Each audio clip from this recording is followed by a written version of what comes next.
অবশ্যই উচিত ইসলামী রাজনীতিতে অংশগ্রহণ করা। সেটা কোন সুরতে হবে সেটা আলাদা আলোচনা, সেটা কিভাবে হবে সেটা আলাদা আলোচনা, কিন্তু পলিটিক্যাল ভিউ এবং ভিশন থাকতে হবে।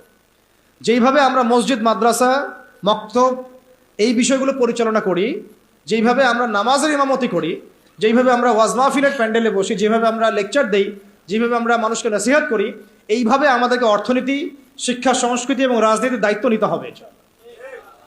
নিতে হবে কি না? নিতে হবে। এবং এই দায়িত্ব নেওয়ার সবচেয়ে যোগ্য মানুষ তারাই যারা ওলামায়ে কেরাম। এই দায়িত্ব নেওয়ার সবচেয়ে যোগ্য মানুষ কারা?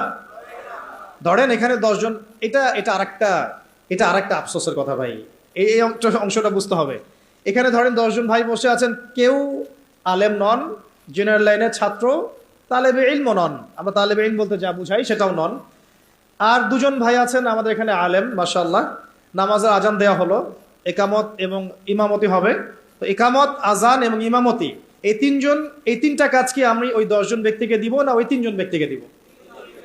3 জনের একজন হয়তো আজান দিবেন, একজন হয়তো ইকামত দিবেন, বা যিনি আজান দিবেন তিনি ইকামত দিবেন, আর একজন ইমামতি করবেন, তাই না? তাহলে আমি মসজিদের মধ্যে ইমামতির দায়িত্ব কেন জেনারেল ভাইকে দিলাম না? কেন ওই ভাইকে দিলাম না? কারণ আমি জানি তার তেলাওয়াতে ভুল হতে পারে, তার কেরাতে ভুল হতে পারে, কেরাতে এমন ভুল হতে পারে যে অর্থ পার্থক্য হয়ে যাচ্ছে, অর্থ বিকৃত হয়ে যাচ্ছে, হতে পারে। তো স্বাভাবিক, এটাই হবে হয়তোবা, ইল্লা মাশাআল্লাহ।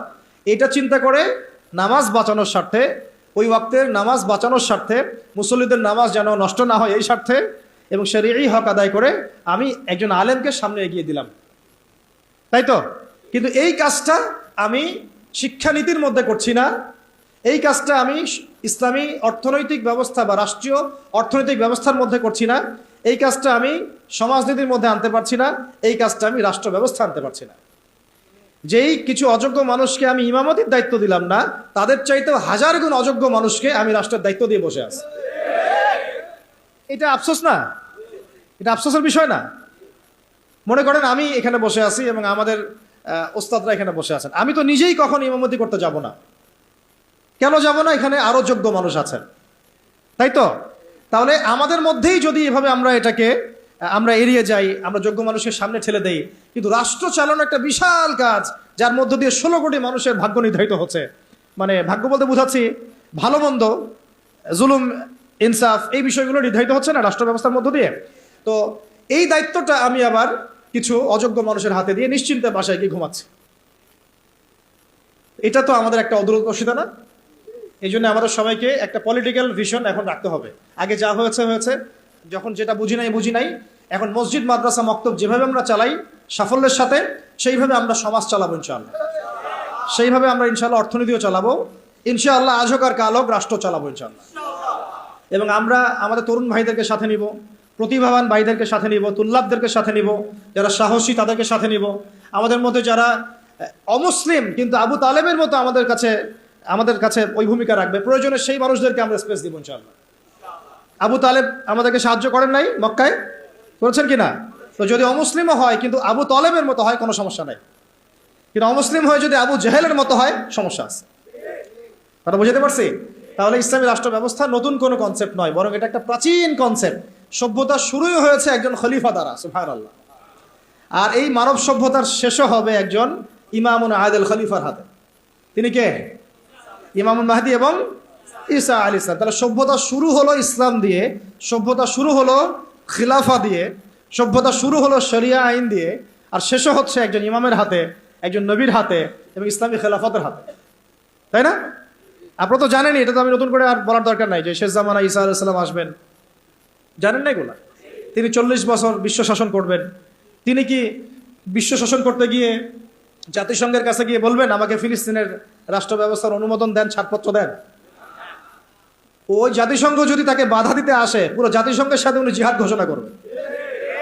তিনি কি IMF এর কাছে গিয়ে বলবেন আমাকে ডলার দেন, লোন দেন? আপনাদের কি মনে হয়? তো এই বিষয়গুলো সামনে আসছে। বিশ্ব ব্যবস্থার গন্তব্য হচ্ছে ইসলামী খেলাফা। এই বিশ্বের গন্তব্য কি? আস্তে আস্তে আবারও ইসলামী খেলাফার দিকে আসবে। নবুয়তের আদলে খেলাফা আসবে, আবার নবুয়তের আদলে খেলাফা আসবে ইনশাআল্লাহ। এখন আমরা জানলাম যে খেলাফা দিয়েই শুরু হয়েছে, খেলাফা দিয়েই শেষ হবে। তাহলে ভাই আমরা মাঝখানে কি করতেছি? আমরা মাঝখানে আসলে কি করতেছি? তাহলে আমাদের এই পলিটিশিয়ানদেরকে কে বুঝাবে বলেন? কার এই ক্ষমতা আছে তাদেরকে বুঝায়? কিছু বিষয় আছে, কিছু মানুষ বুঝতে চায়, কিছু মানুষ বুঝতে চায়, আর কিছু মানুষ তো বোঝার কোশিশও করে না। কিছু আছে অবুঝ, যাদেরকে বুঝানো যায়, আর কিছু না বুঝ, যতই বুঝান বুঝবে না। এটা কি বলা হয়? এটা কি বলা হয় না বুঝ? কখনোই বুঝবে না।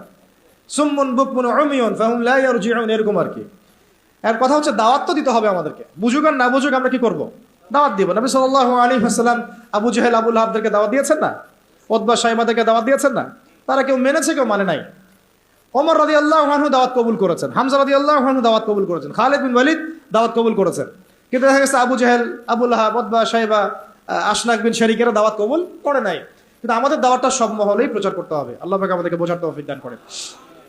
শুধু পলিটিশিয়ান না, বরং প্রশাসনে যারা আছি আমরা, প্রশাসনে যারা আছেন, গোয়েন্দা সংস্থা যারা আছে, যারা আপনার বুদ্ধিজীবী বলে দাবি করেন নিজেদেরকে, যারা শিক্ষক আছেন, যারা গার্মেন্টস সেক্টরে আছেন, ছাত্র ভাইরা, আওয়ামরা, নারীরা, সবার মধ্যেই দাওয়াতটা দিতে হবে। শুধুমাত্র আমাদের দাড়ি টুপিওয়ালা মানুষদের মধ্যেই দাওয়াতটাকে সীমাবদ্ধ রাখলে কিন্তু চলবে না। তারাও সমাজের একটা বড় অংশ, তাদেরকে বাদ দিয়ে কিন্তু আমরা কাজ করতে পারছি না। আল্লাহ পাক আমাদের সব মহলে দাওয়াতের কাজ করার তৌফিক দান করেন। ধরেন আমাদের সামরিক কোনো প্রশিক্ষণ নাই, আছে? নাই। কিন্তু আমাদের আর্মি অফিসার ভাইদেরকে যদি আমরা দাওয়াত দিয়ে তাওহীদ বুঝাতে পারি, রিসালাত বুঝাতে পারি, আখিরাত চেনাতে পারি, আল্লাহ পাকের শরিয়া আইন, ইসলামী রাষ্ট্রের গুরুত্ব, এই তাগুত, এই কুফর, শিরক, নেফাক, এগুলো স্পষ্ট করতে পারি, জিহাদ তো তারাই করবে ইনশাআল্লাহ, তাই না? প্রশিক্ষণ তাদের আছে, তাদের ওই যোগ্যতা আছে, তাদের সেই ম্যাচুরিটি আছে, তাদের বিচক্ষণতা আছে, দেখবেন তারাই আমাদের চেয়ে ভালো যুদ্ধ করতে পারবে। তাহলে যদি আমরা আজ হোক আর কাল হোক, আল্লাহ জানেন ভালো, আমরা জানি না, যদি কোনো কুফফার শক্তির সাথে আমাদের কখনো কনফ্লিক্ট হয়, তাহলে সামনে কারা থাকবে? তাদেরকেই তো রাখতে হবে। এই জন্য দাওয়াত তাদেরকেও দিতে হবে অবশ্যই। এই দাওয়াতটা আমাদের একটু ঘাটতি হয়ে গেছে বলে আমি মনে করি। অনেক ওলামায়ে কেরাম একমত হন যে আসলে সব মহলে দাওয়াতটা এইভাবে প্রচার হচ্ছে না। আমরা চিন্তাটা তো এমন থাকা উচিত যে গুম হয়ে গেলেও আমি ওই সেলে বসেও দাওয়াতি কাজ করব, জেলখানায় চলে গেলে ওখানেও আমি দাওয়াতি কাজ করব। এটাও সুন্নাহ, তো এটাও তো সুন্নাহ। মানে এভাবে দাওয়াতি কাজ করলে অনেক ফলাফল হয়, ফলাফল আসে। এখন বাংলাদেশে বহু আর্মি অফিসার, মেজর, কর্নেল, র্যাবের অফিসার তওবা করে ফিরে আসতেছে, পুলিশের অফিসার তওবা করে ফিরে আসতেছে, বিজিবির ভাইরা দেখবেন অনেকে মাশাআল্লাহ কঠিন প্র্যাকটিসিং মুসলিম আছে। এই সমস্ত ভাইদের কাছে আমাদেরকে দাওয়াত দিতে হবে। কিসের দাওয়াত দিব? যে ভাই আমরা মুসলিম, দুনিয়াতে একবারই আসছি, আর দ্বিতীয়বার আসতে পারবো না। যতদিন বাঁচতেছি আল্লাহর বিধান মেনে বাঁচবো, আল্লাহর বিধান দ্বারা সমাজ এবং রাষ্ট্র গড়ার চেষ্টা করবো ইনশাআল্লাহ।